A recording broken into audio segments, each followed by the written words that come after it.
ఒక వైద్య విప్లవం ఆంధ్ర రాష్ట్రంలో. అనేక విషయాలు చర్చించడానికి హెల్త్ మినిస్టర్ మన్సుఖ్ మాండవీయ గారు విజయవాడ 29వ తారీఖున ముఖ్యమంత్రి గారిని కలుస్తున్నారు. అక్కడి నుండి మన అనకాపల్లి డిస్ట్రిక్ట్ హాస్పిటల్కి వచ్చినటువంటి 22.5 కోట్ల super speciality critical care black, మనకి 50 పడకల ఐసీయూతో, అందులో ఒక ట్రామా కేర్ సెంటర్, అందులో dialysis unit, round the clock మత్తు డాక్టర్ గారు, round the clock operation theatre, దానికి తగిన స్టాఫ్, దానికి ఉన్న ఎక్విప్మెంట్ అంతా కూడా 22.5 కోట్లు. ఇది ఆయుష్మాన్ భవ స్కీమ్ కింద గౌరవ ముఖ్యమంత్రి గారి సూచనల మేరకు మనకి అనకాపల్లి హాస్పిటల్కి శాంక్షన్ అయింది.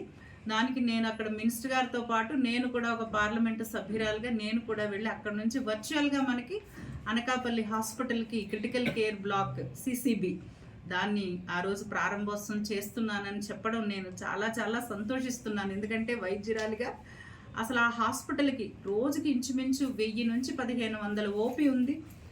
నెలకి 400 సుమారుగా డెలివరీస్ కూడా అవుతూ ఉన్నాయి. అనేక మంది మరి చిన్న అయినా పెద్ద అయినా సరే నిరుపేదలందరూ కూడా వైద్య సహాయం కోసం వస్తూ ఉన్నారు.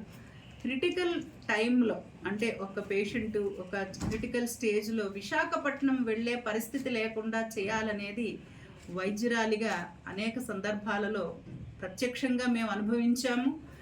పార్లమెంట్లో మొట్టమొదటి నేను అదే విషయం మీద మాట్లాడాను. 0 అవర్లో first day of parliament, first member of parliament from YSRCP party, first subject Anakapalli NTR hospital జిల్లా హాస్పిటల్లో మీరు సూపర్ స్పెషాలిటీ వైద్యాన్ని అందుబాటులోకి తేవాలి.